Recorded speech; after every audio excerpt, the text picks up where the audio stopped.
Welcome back to another video of solid state. आज हम लोग बात करेंगे calculation regarding dimensions of unit cell और साथ ही साथ इम्परफेक्शन इन सॉलिड्स के बारे में कुछ बातें करेंगे। तो बिना कोई समय गवाए चलिए शुरू करते हैं। Okay, so our first topic is calculation related to the dimension of unit cell. Unit cell के डायमेंशन को ध्यान में रखते हुए उनसे रिलेटेड कुछ कैलकुलेशंस को करना।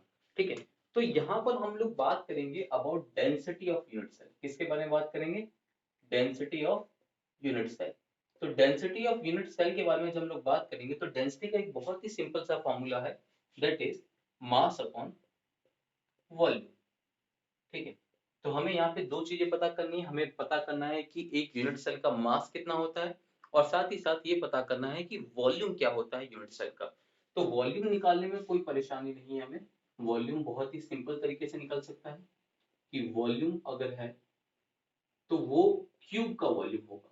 क्यूब का वॉल्यूम क्या होता है? Side cube. क्या वॉल्यूम होता है? साइड का होल क्यूब। तो अगर इसकी साइड ए है, अगर इस क्यूब की साइड ए है, तो उस केस में वॉल्यूम क्या आएगा? वॉल्यूम आ जाएगा आपका, वॉल्यूम ऑफ यूनिट सेल क्या हो जाएगा? Volume of unit cell will be a cube. Okay, now if you have to calculate the mass. अगर आपको मास कैलकुलेट करना है तो मास के अंदर दो चीजें आएंगी। ठीक है, तो मास के अंदर क्या होंगी? दो चीजें आएंगी। कौन कौन सी?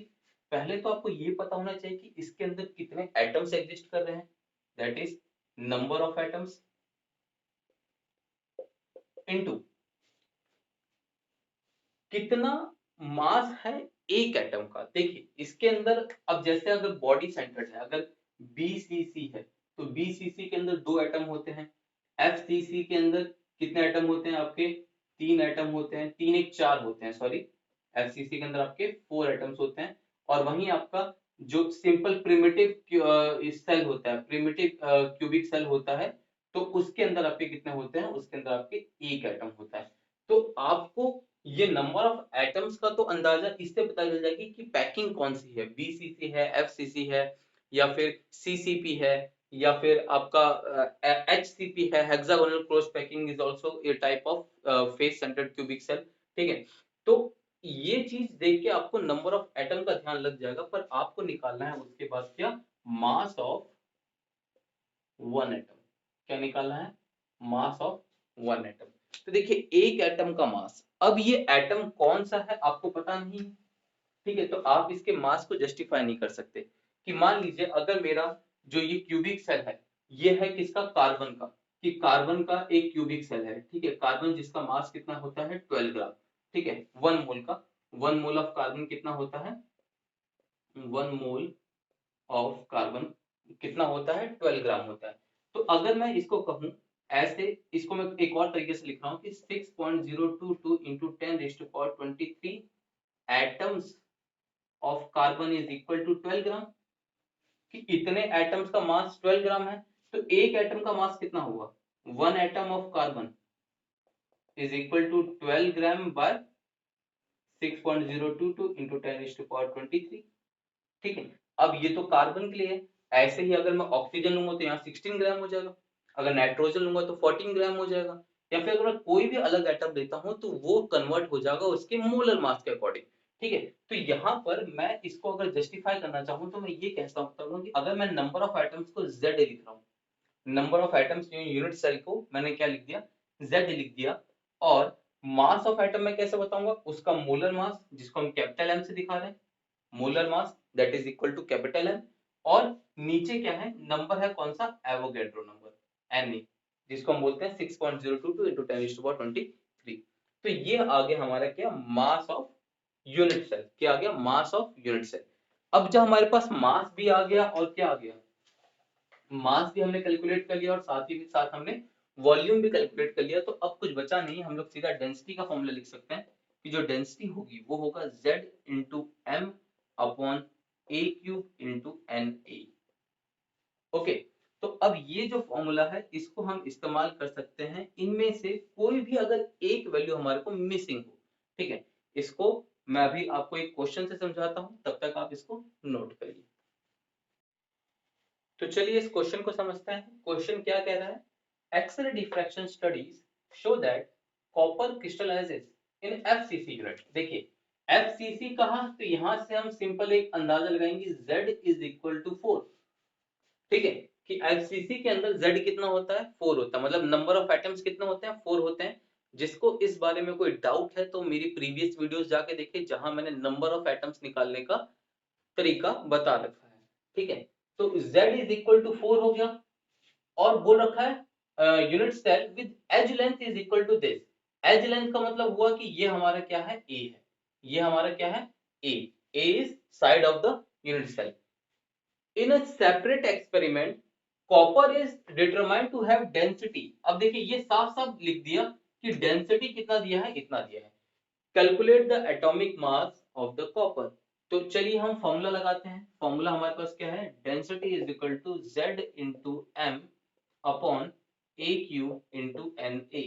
तो अब इसमें से क्या क्या गिवन है, देखिए डेंसिटी गिवन है, Z भी गिवन है, Z 4 हो गया है, A भी गिवन है, Na हमें पता ही होता है, तो M निकालना है। क्या निकालना है, M। तो M का फॉर्मूला क्या हो जाएगा, M is equal to D into a cube into Na upon Z, ठीक है। तो चलिए वैल्यू डाल देते हैं सारी। तो वैल्यूज डालेंगे, D की वैल्यू कितनी दे रखी है, D की वैल्यू दे रखी है हमारे पास 8.92, 8.92 हो गया इंटू ए क्यूब, ए कितना है 3.608, तो लिख देंगे 3.608 इंटू 10 रेज टू पावर -8, ठीक है। तो इसका क्या हो गया, होल क्यूब हो गया। And then what is Avogadro number, Avogadro number is 6.022 into 10 raise to power 23, ठीक है। अपॉन क्या करेंगे, नंबर ऑफ एटम, तो नंबर ऑफ एटम कितना निकला था 4, तो नंबर ऑफ एटम 4 निकला। अब हम इसको सॉल्व करेंगे, तो जब इसको सॉल्व करेंगे आप इसका कैलकुलेशन करिए, सॉल्व करेंगे तो आएगा कितना 63.5, कितना आएगा 63.5 AMU एटॉमिक मास यूनिट, ठीक है। तो ये जो आपका फॉर्मूला आया ये आपका क्या है, मोलर मास है, या फिर हम कह सकते हैं 63.5 ग्राम्स आ जाएगा। क्या आ जाएगा 63.5 ग्राम्स आ जाएगा। तो ये इसका मोलर मास है, और एटॉमिक मास कितना हो जाएगा, जो इसका मोलर मास आता है उसमें हम क्या लगा देते हैं, ग्राम की जगह AMU लगा देते हैं। तो एटॉमिक मास क्या हो जाएगा इसका 63.5 AMU, ठीक है। और ये वैल्यू हमारी क्या होगी, फिक्स हो गई, ठीक है। तो ये था हमारा उस फॉर्मूले का यूज एक क्वेश्चन के अंदर, ठीक है। तो ऐसे ही आप कुछ और क्वेश्चंस लगाइए, और कोई अगर डाउट हो तो उसको कमेंट सेक्शन में पोस्ट करिए, ताकि जब मैं अगली वीडियो बनाऊं तो उसके अंदर आपके सारे डाउट्स क्लियर कर सकूं। फिलहाल के लिए अब इसको नोट करिए। तो चलिए बढ़ते हैं अपने नेक्स्ट टॉपिक की तरफ, जिसका नाम है इम्परफेक्शन इन सॉलिड। देखिए सॉलिड को जब भी पैक किया जाता है तो कभी भी परफेक्टली पैक नहीं होते, कहीं ना कहीं कोई ना कोई एक एटम क्या हो जाता है, मिस हो जाता है, या फिर कोई फिजिकल एक्टिविटी की वजह से उसकी पैकिंग के अंदर कोई ना कोई डिफेक्ट आ जाता है। तो उन्हीं सब चीजों को हम लोग क्या कर रहे हैं, यहाँ पे डिस्कस कर रहे हैं। पहले हम ये पढ़ेंगे कितने टाइप ऑफ डिफेक्ट होते हैं। तो चलिए पहले आपको इसका सबसे पहला क्लासिफिकेशन सिखाते हैं, दैट इज इम्प्योरिटीज। इम्परफेक्शन कितने टाइप के होते हैं, दो टाइप के होते हैं, या तो वो होगा पॉइंट डिफेक्ट, या तो क्या होगा पॉइंट डिफेक्ट, या फिर वो होगा लाइन डिफेक्ट।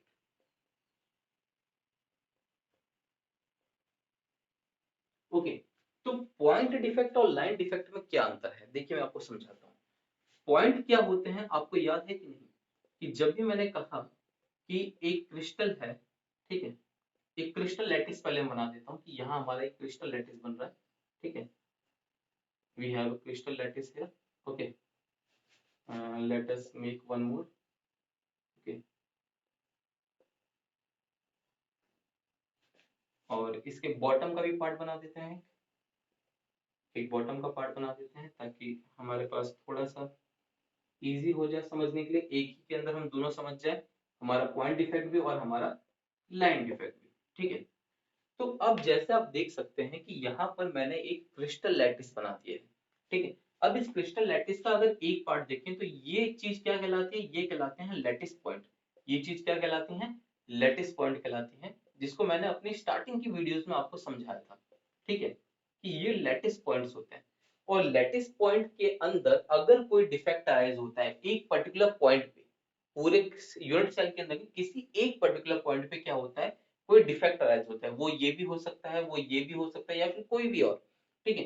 तो उस केस में वो कहलाएगा पॉइंट डिफेक्ट, ठीक है। अब कैसा टाइप का डिफेक्ट डिफेक्ट हो सकता है कि ये एटम मिस हो जाए यहाँ से, ठीक है, कि पैकिंग के दौरान ये एटम वहां पे एग्जिस्ट नहीं किया, वो मिस हो गया, या फिर ऐसा हो सकता है कि इसकी जगह कोई और एटम आ गया, जैसे यहाँ पे आना चाहिए था सोडियम और आ गया क्या, मैग्नीशियम, ठीक है। तो सोडियम +1 चार्ज रखता है, मैग्नीशियम +2 चार्ज रखता है, तो उसकी वजह से भी क्या होगा, इम्प्योरिटी आएगी, ठीक है।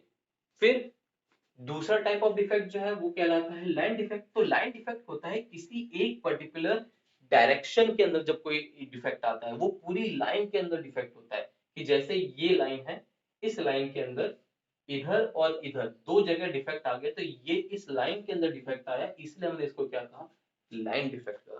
क्या कहा हमने इसको, लाइन डिफेक्ट कहा। तो ऐसा टाइप ऑफ डिफेक्ट कहलाता है लाइन डिफेक्ट, जब क्या हो, पूरे क्रिस्टल लैटिस में कोई डिफेक्ट आए और एक पर्टिकुलर डायरेक्शन में वो डिफेक्ट आ जाए, तो वो टाइप ऑफ डिफेक्ट क्या कहलाएगा, लाइन डिफेक्ट। और अगर किसी पर्टिकुलर पॉइंट तक ही वो डिफेक्ट सीमित है, तो वो कहलाएगा क्या, पॉइंट डिफेक्ट, ठीक। तो ये था पॉइंट डिफेक्ट और लाइन डिफेक्ट। तो फर्दर क्या होता है कि लाइन डिफेक्ट जो है वो आपके सिलेबस में नहीं है, इसको आपके सिलेबस में इंक्लूड अभी नहीं किया गया है, और इसको भी अभी आपको पढ़ना नहीं है, पर पढ़ना क्या है, आपको पॉइंट डिफेक्ट पढ़ना है। तो पॉइंट डिफेक्ट हमारे पास आगे फर्दर 3 पार्ट्स में क्लासिफाई किए गए हैं।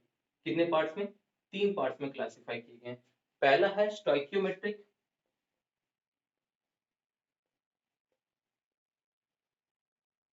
मेट्रिक, दूसरा है इम्प्योरिटी,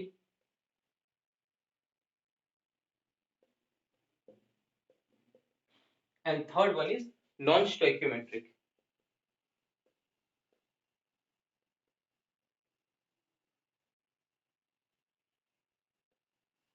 ओके, तो 3 टाइप के डिफेक्ट यहाँ पर है। पहला है स्टोइकियोमेट्रिक, इम्प्योरिटी और नॉन स्टोइकियोमेट्रिक डिफेक्ट, ठीक है। तो स्टोइकियोमेट्रिक क्या होता है, स्टोइकियोमेट्रिक डिफेक्ट वो होता है जो कंपाउंड के फॉर्मूले को फॉलो करे, कि उसके अंदर डिफेक्ट तो अराइज हो रहा है पर ओवरऑल फॉर्मूले के अंदर कोई चेंज नहीं आ रहा। देखिए कैसे, कि मान लीजिए मेरे पास NaCl है, ठीक है। तो NaCl में क्या होगा, जो भी उसका बहुत बड़ा लैटिस होगा उसके अंदर एक Na एक Cl, एक Na एक Cl, एक Na एक Cl, ऐसे क्या होगा, रैंडमली अरेंज होंगे। या फिर मैं कह लूं कि मान लीजिए कि ये मेरे पास अरेंजमेंट है, ठीक है। यहाँ हम NaCl लिख लेते हैं, ठीक है। तो ये मेरे पास कुछ अरेंजमेंट है। तो हुआ क्या कि मान लीजिए ये Na है, ये Cl है, फिर Na आया, फिर यहाँ पर भी Na होगा, यहाँ पे Cl होगा, यहाँ पे Na होगा, यहाँ Cl होगा, यहाँ Cl होगा, यहाँ Na होगा। तो हुआ क्या कि पूरे मॉलिक्यूल के अंदर, अभी मैंने ये पूरे मॉलिक्यूल का एक छोटा सा पार्ट बनाया है, तो हुआ क्या कि जितने नंबर ऑफ Na मिसिंग है, उतने ही नंबर ऑफ Cl भी क्या हो गए, मिसिंग हो गए। मान लीजिए एक Na मिस हुआ तो एक Cl भी मिस हो गया, तो इसकी वजह से क्या हुआ, इसके फॉर्मूले पे कोई अंतर नहीं आया, क्योंकि जितना Na मिस था उतना ही क्या था, Cl भी मिस था। तो ऐसे टाइप ऑफ डिफेक्ट जो होते हैं वो अलग अलग तरीके से अराइज होता है, हम इसके आगे फर्दर भी पढ़ेंगे, इसका फर्दर भी क्लासिफिकेशन है। तो ऐसे टाइप ऑफ डिफेक्ट को हम कहते हैं क्या, स्टोइकियोमेट्रिक, क्योंकि इससे, इस डिफेक्ट से इसके फॉर्मूले पे कोई भी अंतर नहीं आता है, ठीक है। तो ऐसा टाइप ऑफ डिफेक्ट क्या कहलाता है, स्टोइकियोमेट्रिक डिफेक्ट। तो ये था स्टोइकियोमेट्रिक। अगला आता है इम्प्योरिटी डिफेक्ट। तो इम्प्योरिटी डिफेक्ट में क्या होता है, जो भी मैं थोड़ी देर पहले बात कर रहा था, कि मान लीजिए मेरे पास NaCl का ही क्रिस्टल है, ठीक है। मैंने ये ले लिया कि मेरे पास NaCl का क्रिस्टल था, ठीक है। और चलिए इसको दोबारा बनाते हैं, Cl Na Cl Na Cl Na Cl Na और ये Cl, ठीक है। तो हुआ क्या कि एक Na आयन, मान लीजिए ये वाला, ठीक है, ये वाला क्या हुआ, ये इसके अंदर Mg आ गया, क्या आ गया, Mg। अब क्या था कि Na तो एक पॉजिटिव था और Cl नेगेटिव था, पर Mg जो आया, क्या आया, Mg जो आया वो Mg कितना था, 2 पॉजिटिव था। मैग्नीशियम जो आया, मैग्नीशियम कितना था, 2 पॉजिटिव था। तो यहाँ पर क्या होगा, यहाँ पर ये इसको इन्फ्लुएंस कर दिया, ठीक है, ये क्या कर दिया, इधर इन्फ्लुएंस कर दिया, तो यहाँ पे एक इम्प्योरिटी की वजह से नया टाइप ऑफ डिफेक्ट देखने को मिला। अब होगा क्या, क्योंकि यहाँ पर एक पॉजिटिव चार्ज एक्स्ट्रा है, तो कोई ना कोई एक Na एटम यहाँ से रिमूव हो जाएगा, कोई ना कोई एक एटम क्या हो जाएगा, यहाँ से गायब हो जाएगा। तो ऐसे टाइप ऑफ डिफेक्ट को, क्योंकि देखिए अगर मैं इसको भी रखता हूं तो होगा क्या कि ओवरऑल कंपाउंड के अंदर एक पॉजिटिव चार्ज एक्स्ट्रा होगा, पर ओवरऑल कंपाउंड की न्यूट्रलिटी को बना के रखना है। तो होगा क्या कि यहाँ से एक एटम क्या हो जाएगा, गायब हो जाएगा। ठीक है, तो ये एटम गायब हुआ और यहाँ पे Mg2 पॉजिटिव आ गया, किसकी वजह से, इम्प्योरिटी की वजह से। ठीक है, इम्प्योरिटी कैसे है कि आपने NaCl लिया था, साथ में आपने मैग्नीशियम क्लोराइड भी ले लिया, दोनों को एक ही क्या किया, मिक्सचर के अंदर रख दिया और उसको हीट करने लग गया और उसका सॉलिड बनाने लग गया। तो उस केस में ऐसा डिफेक्ट क्या होता है, अराइज होता है। तो ये टाइप ऑफ डिफेक्ट क्या कहलाता है, इम्प्योरिटी डिफेक्ट। ठीक है, इसका फर्दर कोई क्लासिफिकेशन नहीं है। अब आगे की तरफ बढ़ते हैं और तीसरे वाले के बारे में बात करते हैं, दैट इज नॉन स्टिक्योमेट्रिक। ठीक है, नॉन स्टिक्योमेट्रिक में क्या होता है कि मान लीजिए आपके पास कोई एक कंपाउंड है जैसे FeO, फेरिक ऑक्साइड। ठीक है, तो उस केस में क्या हुआ कि आपका Fe था, ठीक है, और O था। तो यहाँ पर होगा क्या कि यहाँ मैं लिख देता हूँ FeO। ठीक है, तो यहाँ पर क्या हो रहा है कि एक Fe है, एक O है, फिर Fe, फिर O, FeO, FeO और एक Fe। ठीक है, तो हुआ क्या कि इस प्रोसेस के दौरान क्या हुआ कि जब आपने इसको हीट किया तो कुछ ऐसी कंडीशन आई जिसमें यहाँ पर फिलहाल अभी क्या है, ये -2 पे है तो ये +2 पे है, ये सब किस में है, +2 पे है। ठीक है, ये आयरन +2 पे है और ऑक्सीजन -2 पे है। ठीक है, तो हुआ क्या कि आपने हीट किया और कुछ रीजन की वजह से एक Fe आयन कन्वर्ट हो गया किसके अंदर, मतलब एक Fe आयन मान लीजिए गायब हो गया, निकल गया। ठीक है, एक Fe आयन क्या हो गया, निकल गया, उठ के बाहर चला गया, क्रिस्टल के बाहर निकल गया। तो उस केस में क्या हुआ कि इसके जो फॉर्मूला था उसके अंदर क्या हुआ, चेंज आएगा कि अब जहां पर Fe पहले 1 था और O भी 1 था, पर अब Fe1 नहीं रहेगा, Fe1 माइनस डेल्टा हो जाएगा। क्या हो जाएगा, 1 माइनस डेल्टा हो जाएगा। अब ये डेल्टा क्यों आया कि कितने नंबर ऑफ एटम मिसिंग है उसके हिसाब से। ठीक है, ओवरऑल को हमने 1 ले रखा है, तो मान लीजिए ये 0.1% है, तो इसको हमने माइनस किया 0.1, तो ये हो जाएगा क्या, Fe 0.9 और O। ठीक है, तो इसका फॉर्मूला बदल जाएगा। तो उस केस में हम लोग क्या कहते हैं कि नॉन स्टिक्योमेट्रिक डिफेक्ट अराइज होता है। अभी इसको भी हमें क्लासिफिकेशन के तौर पे पढ़ना है। ठीक है, तो दो तरीके के हमने देखे, एक हमने देखा स्टिक्योमेट्रिक जिसके अंदर फॉर्मूला चेंज नहीं होता क्योंकि equal number of atoms missing होते हैं, और नॉन स्टिक्योमेट्रिक जिसके अंदर equal number of atom missing नहीं होते, पर क्या होता है, फॉर्मूला भी इसके अंदर चेंज हो जाता है। ठीक है, तो अभी इन दोनों को हम लोग क्या करते हैं, डिटेल में आगे पढ़ते हैं। तो फिलहाल आप लोग क्या करिए, इस फ्लो चार्ट को बनाइए ताकि हम लोग आगे डिस्कशन कर सकें। ठीक है, तो चलिए स्टोइकियोमेट्रिक डिफेक्ट को अब हम थोड़ा डिटेल में पढ़ते हैं। देखिए स्टोइकियोमेट्रिक डिफेक्ट को फर्दर क्लासिफाई किया गया है दो पार्ट्स के अंदर, और एक्चुअली दो पार्ट्स के अंदर नहीं, 4 पार्ट्स के अंदर क्लासिफाई किया गया है। Due to defect in non ionic solid, defects in non ionic non ionic solid and defect in ionic solid. Okay, defects in ionic solid. ठीक है, तो चलिए इसका पार्टीशन कर देते हैं हम लोग। यहाँ पर ये पार्टीशन हमने कर दिया।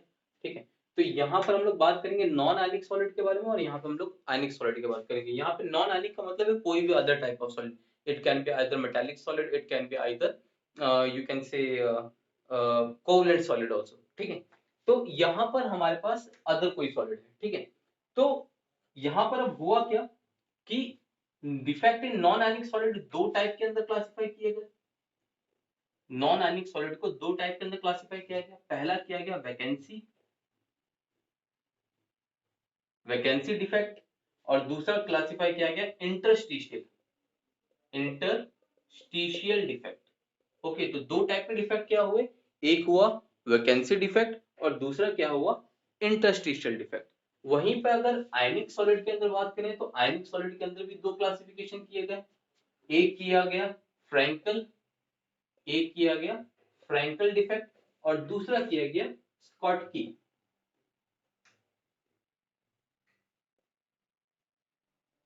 Schottky defect. ठीक है, तो दो टाइप के डिफेक्ट यहाँ पर हुए, एक हुआ फ्रैंकल डिफेक्ट और दूसरा क्या हुआ, स्कॉटकी डिफेक्ट। ठीक है, क्लियर है। तो आगे बात करते हैं वैकेंसी डिफेक्ट क्या होता है। चलिए हमने इसको भी क्लासिफाई कर दिया फर्दर, ठीक है।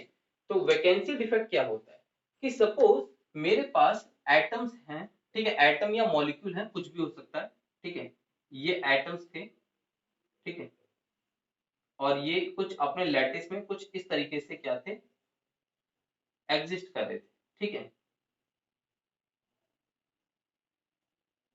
अब हुआ क्या कि डिफेक्ट अराइज हुआ और यहां से एक ये जो एटम था ये यहां से गायब हो गया, ठीक है। ये क्या हो गया, एटम यहाँ पे जो था वो क्या हो गया, गायब हो गया। तो अब आप कहेंगे सर ये तो क्या हो गया, ये तो आपका एक तरह से नॉन स्टिक्योमेट्री हो गया, क्योंकि ये तो स्टिक्योमेट्री को बिगाड़ देगा। ऐसा कुछ नहीं है कि यहाँ पर जो प्रेजेंट है वो पूरा का पूरा एक मॉलिक्यूल है या पूरा का पूरा एक एटम है।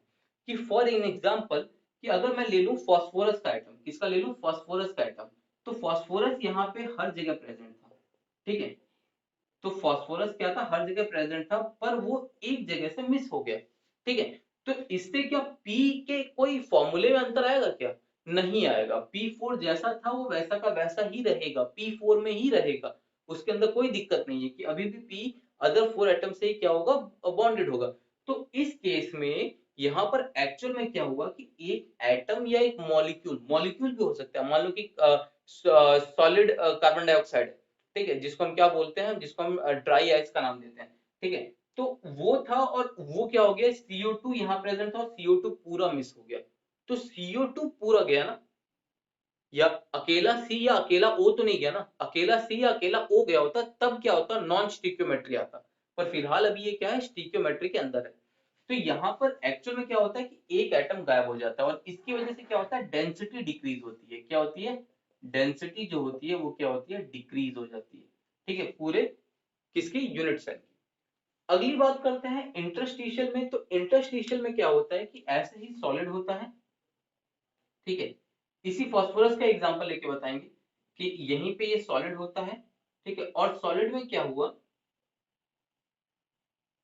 कि ये अपनी पोजीशन को मिस किया, ठीक है, कि हर जगह फास्फोरस प्रेजेंट था, ठीक है।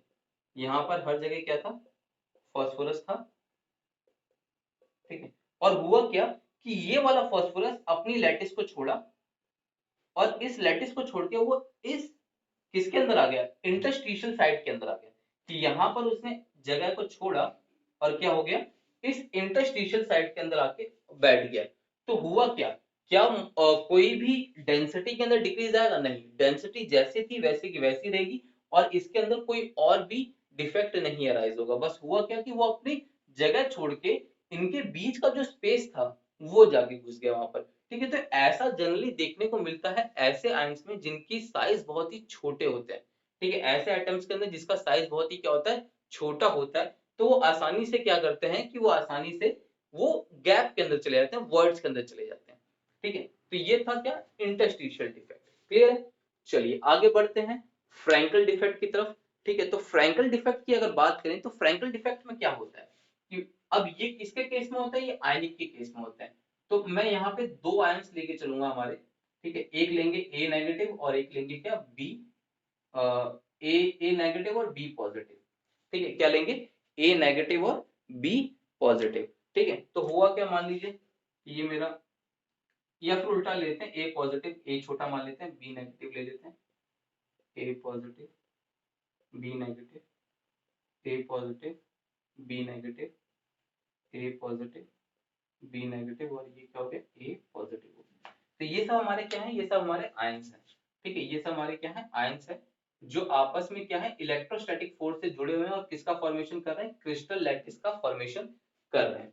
अब होगा क्या कि इस केस में यहां से कोई भी एक ए पॉजिटिव आयन क्या हो जाएगा, अपनी साइड छोड़ देगा। क्या कर देगा, अपनी साइड छोड़ देगा, ठीक है।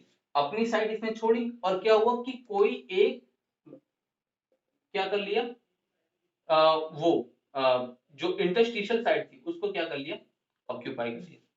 क्या कर लिया, अपनी साइड छोड़ के कोई एक इंटरस्टिशियल साइड को क्या कर लिया, उसने ऑक्यूपाई कर लिया। तो इस केस में भी डेंसिटी के अंदर कोई भी डिफेक्ट नहीं आया, मतलब डेंसिटी के अंदर कोई भी डिक्रीज नहीं है। तो फ्रैंकल डिफेक्ट एक टाइप ऑफ इंटरस्टिशियल डिफेक्ट है जो अराइज होता है किसके अंदर, आयनिक सॉलिड के अंदर, किसके अंदर, आयनिक सॉलिड्स के अंदर अराइज होता है, और नॉन आयनिक के अंदर इसी डिफेक्ट को हम क्या कहते हैं, इंटरस्टिशियल कहते हैं। ठीक है, तो कोई अलग नहीं है, बस क्योंकि वो आयनिक सॉलिड में आता है इसलिए इसका नाम क्या है, फ्रैंकल डिफेक्ट है। ठीक है, और ऐसे ही स्कॉटकी डिफेक्ट की बात करेंगे तो आपने बिल्कुल सही अंदाजा लगा लिया होगा कि स्कॉटकी डिफेक्ट क्या होगा, हमारा वैकेंसी डिफेक्ट होगा। ठीक है, तो चलिए मैं बात करता हूँ स्कॉटकी डिफेक्ट की। तो स्कॉटकी डिफेक्ट में चलिए मैं इसका पहले पूरा ये बना लेता हूँ फिर आपको बताता हूँ। ठीक है, तो स्कॉटकी डिफेक्ट में क्या होगा, मान लीजिए ये मेरा था ए पॉजिटिव बी नेगेटिव, ए पॉजिटिव बी नेगेटिव, ए पॉजिटिव बी नेगेटिव, ए पॉजिटिव बी नेगेटिव और ए पॉजिटिव। ठीक है, तो होगा क्या कि यहाँ पर इक्वल नंबर ऑफ एटम्स, कि ए पॉजिटिव भी जाएगा और एक बी नेगेटिव भी जाएगा। ठीक है, दोनों जाएंगे। अब ऐसा क्यों हुआ कि अकेला अगर ए पॉजिटिव जाता तो ये फिर स्टीकियोमेट्रिक डिफेक्ट नहीं रहता, क्योंकि ए बी के अंदर से ये कंपाउंड क्या था, ये कंपाउंड था ए बी, ये कंपाउंड कौन था, ए बी, और यहाँ पे हम क्या ले रहे थे, P4 ले रहे थे।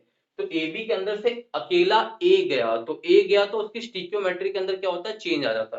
तो ए जैसे गया उसको देख के तुरंत क्या हो गया, एक बी भी निकला, ताकि क्या रहे, ओवरऑल न्यूट्रलिटी मेंटेन हो, क्या हो, इस पूरे स्ट्रक्चर की क्या हो, न्यूट्रलिटी मेंटेन हो, कि इसके अंदर कोई चार्ज ना आए, प्लस उसके अंदर क्या हो कि ये जो सॉलिड है इसके अंदर क्या हो, स्टिक्योमेट्री मेंटेन, क्या हो, स्टिक्योमेट्री मेंटेन हो।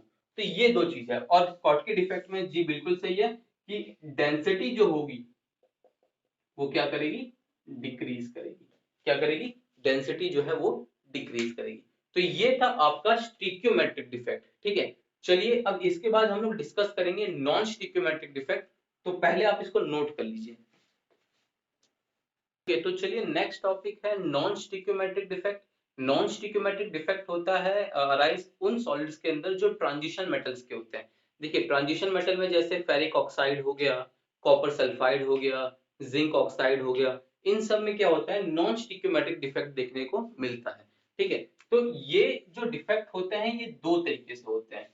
ठीक है, कि कितने तरीके से, दो तरीके से। पहला तरीका होता है मेटल का बढ़ जाना, दैट इज एक्सेस, तो हम इसको कहते हैं मेटल एक्सेस डिफेक्ट। ठीक है, और दूसरा होता है मेटल का कम हो जाना, that is metal deficient defect. क्या होता है, मेटल डेफिशिएंट डिफेक्ट। ठीक है, ओके, तो मेटल एक्सेस डिफेक्ट और मेटल डेफिशिएंट डिफेक्ट, तो चलिए अब इसको हम क्लासिफाई करते हैं फर्दर। मेटल एक्सेस में क्या होगा, मेटल आयन ज्यादा हो जाएगा। तो मेटल आयन ज्यादा दो तरीके से हो सकता है।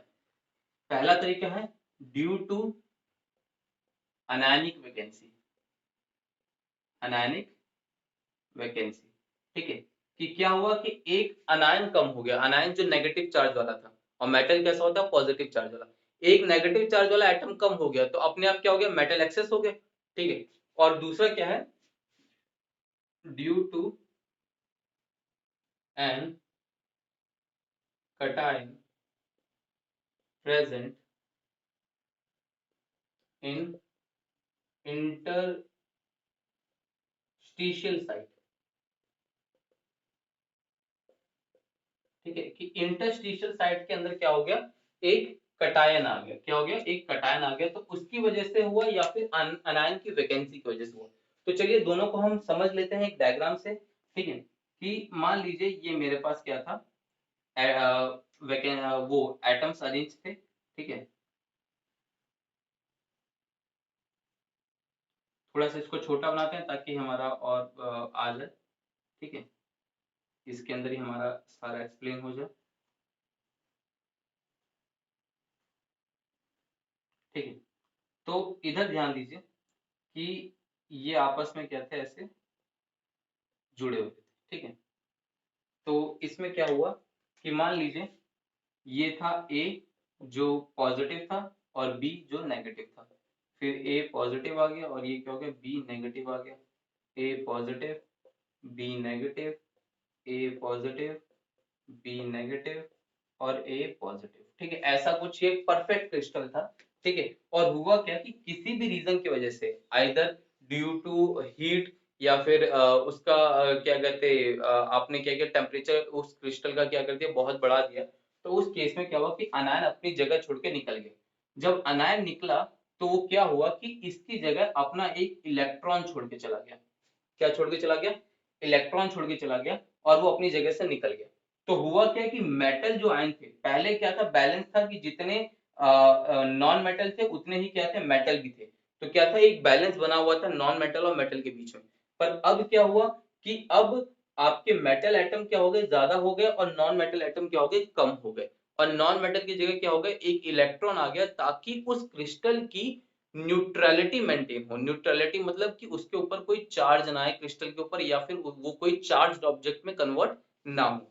तो इस केस को हम कहते हैं क्या, ड्यू टू अनायनिक वैकेंसी। अब जब ये इलेक्ट्रॉन जो आपके अनायन की वैकेंसी में ट्रैप होता है, उसको हम कहते हैं एफ सेंटर।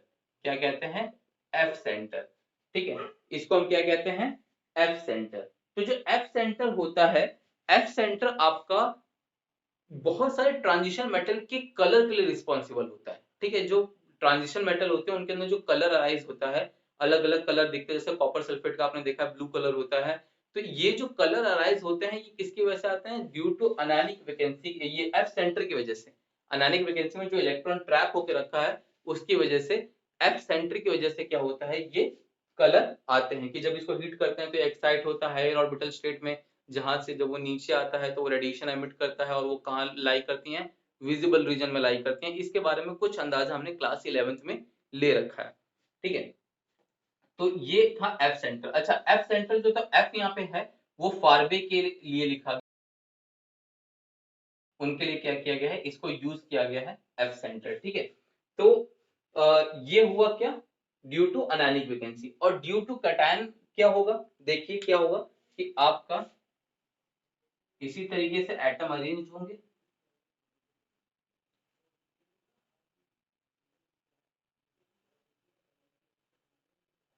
ठीक है, इसी तरीके से आपके एटम क्या होंगे, अरेंज्ड होंगे। और इसके अंदर फिर क्या हुआ कि ये था ए पॉजिटिव, बी नेगेटिव, ए पॉजिटिव, बी नेगेटिव, ए पॉजिटिव, बी नेगेटिव, ए पॉजिटिव, बी नेगेटिव, और ये क्या था, ए पॉजिटिव। अब हुआ क्या कि इस लैटिस के अंदर एक इलेक्ट्रॉन, कौन सा, कटायन, कटायन एक्स्ट्रा आ गया। तो कटायन एक मेटल एटम एटम आया, और मेटल एटम आया इधर, और उसने अपने इलेक्ट्रॉन को भी, क्योंकि मेटल सीधा तो आएगा नहीं, मेटल एक इलेक्ट्रॉन भी लेके साथ आएगा। तो मेटल जैसे ही यहाँ पे एक्वायर किया, तो उसने अपना एक इलेक्ट्रॉन किसी बगल वाले क्या किया, इंटरस्टिशियल साइड में रख दिया।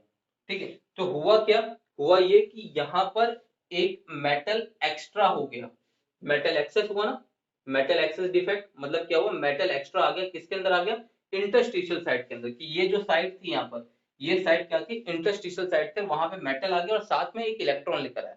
ठीक है, तो उस केस को हम कहते हैं क्या, metal excess defect due to an cation present in interstitial side.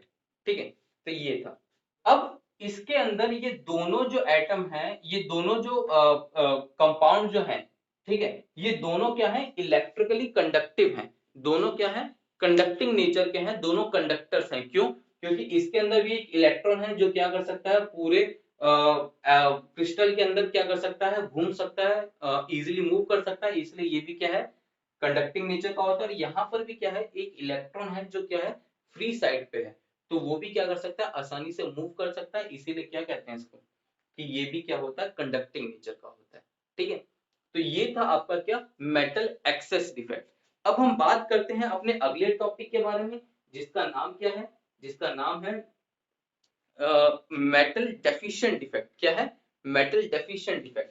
तो मेटल डेफिशिएंट के अंदर आप समझ चुके होंगे कि आपका ये जो अरेंजमेंट है एटम का, ठीक है, जैसे कि मैंने ये अरेंजमेंट ले लिया, ठीक है, यहाँ मैं थोड़ा बड़ा बना सकता हूँ, इसलिए मैं बड़ा बना रहा हूँ। ठीक है, ताकि आपको अच्छी तरह से दिखे ये चीज। ठीक है, तो होगा क्या कि यहाँ पर आपका मान लीजिए ये ए पॉजिटिव था, ये बी नेगेटिव था, ए पॉजिटिव था, बी नेगेटिव था, ए पॉजिटिव था, बी नेगेटिव था, ए पॉजिटिव, बी नेगेटिव और ए पॉजिटिव। ठीक है, तो होगा क्या कि यहाँ पर एक मेटल एटम अपनी जगह छोड़ के निकल जाएगा। क्या होगा, एक मेटल एटम अपनी जगह छोड़ के निकल जाएगा, तो वो नॉन स्टिक्योमेट्रिक तो ऐसे ही रहा। ठीक है, क्योंकि अपनी जगह छोड़ के निकल गया। ये भी नॉन स्टिक्योमेट्रिक हो गया क्योंकि इसमें भी बी एक निकल गया था, इसमें भी एक ए एक्स्ट्रा आ गया था, ठीक है। तो ये एक टाइप का बनेगा क्योंकि A one plus delta B type का बनेगा, और ये कैसा बनेगा, A one minus delta B type का बनेगा, और इसी टाइप का ये भी बनेगा A one minus delta B type का। ये डेल्टा दिखा रहा है कि कितने एटम 100 में से, अगर एक 100 क्या ले ले, 100 को यहाँ 1 माना गया, तो 100 में से कितने रिमूव हुए, मान लें 100 में से 10 हुए तो 0.1 हुए, तो इसको हम बोलेंगे 0 प्लस 1 माइनस कर दो, यहाँ पे प्लस कर दो, यहाँ माइनस कर दो, ठीक। तो वो बात हो रही है। तो यहाँ पर क्या हुआ कि ये आपका क्रिस्टल लैटिस था, उसके अंदर से एक एटम क्या हो गया, निकल गया। अब यहाँ पे जो ये वैकेंसी हुई, इसको हम कहते हैं होल, इसको हम क्या कहते हैं, होल, ठीक है।